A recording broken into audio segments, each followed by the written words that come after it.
This is the download from Sounds Profitable, your daily source for the essential news in the business of podcasting. I'm Gavin Gaddis.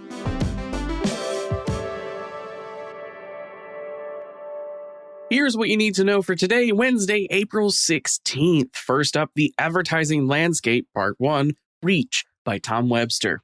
Sounds Profitable's latest research is the largest study to date on podcast advertising effectiveness in the United States, surveying over 5,000 Americans 18 plus. The report will be published in several parts, breaking down different aspects of the data into manageable chunks. The first edition focuses on podcast advertising's reach.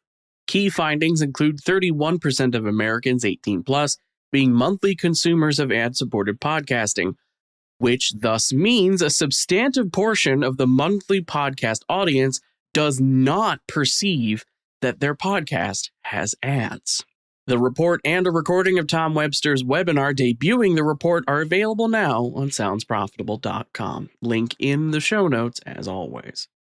Next up, Spotify's global Wednesday outage. A post from Richard Lawler on The Verge confirms that at 8:45 a.m. Eastern Standard Time, Spotify's status account on X posted about being aware of some issues and looking into them. This, combined with the Megaphone's status site, confirmed a global impact on Megaphone's CMS, API, analytics, and content delivery. The outage lasted until 11:15 a.m. Eastern Standard Time, or thereabouts. Next up, why Signal Hill is measuring video podcast ads and why video is a net gain for podcasting. The current state of YouTube podcast advertising is similar to how podcasting was in 2015. Baked in is the name of the game. While there is not yet any way to dynamically serve ads into video podcasts on YouTube, there are ways to measure brand lift.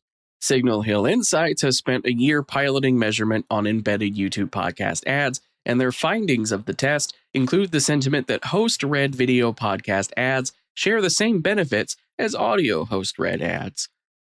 Audio remains a foundation of podcasting on which everything else stands, but video is part of the medium's evolution, and proper advertiser support is key to continuing that growth. Next up, 77% of companies have increased their influencer spending this year. TubeFilter takes a look at a new report from eMarketer and Spotter that found 77% of surveyed companies have increased their influencer marketing spend this year. Creator respondents say they're looking for long-term partnerships with compatible brands. Of the 139 marketers surveyed, 43.9% said that finding the right creators is their biggest challenge faced in their influencer marketing campaigns.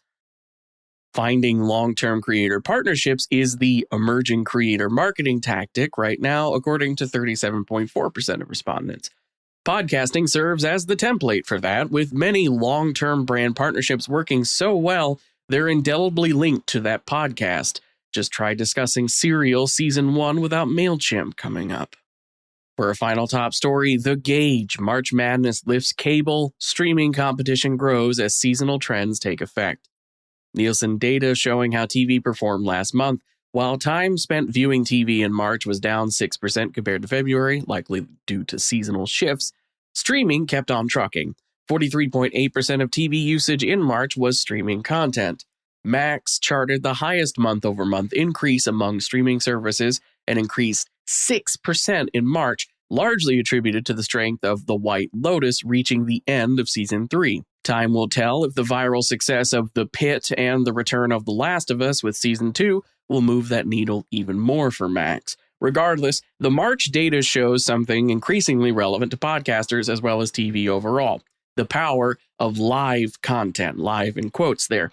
Both actual live sports content and the timed releases that generate week-to-week discussion and keep intellectual property in the zeitgeist longer than publishing an entire season of it in a single day. As for the rest of the news, Edison Research and SiriusXM Media have released early info from an upcoming women's audio report, which debuts Tuesday, April 29th at 2 p.m. Eastern Standard Time. Acast is expanding their sports offering with a new exclusive podcast deal signed with the New York Times' sports company, The Atlantic. Speaking of Acast, by the way, the company has welcomed Tommy Walters as their new Senior Director, Global Research and Insights. Digiday covers Publicis Group's latest quarterly earnings call, in which CEO Arthur Sandun discuss the more reserved atmosphere among advertisers in the wake of new and proposed trade tariffs, and Headliner is celebrating their birthday with a look back at 7 years of history. This includes some stats about the company's output, such as 193 countries having used Headliner, along with a perhaps joking response of them aiming to reach Antarctica by their 8th birthday. Be sure to check out the links to every article mentioned right in your podcast listening app or at soundsprofitable.com, where you can also subscribe to the newsletter version. The download is written and produced by myself, Brian Barletta, and Tom Webster. For Sounds Profitable, I'm Gavin Gaddis. Download us again tomorrow.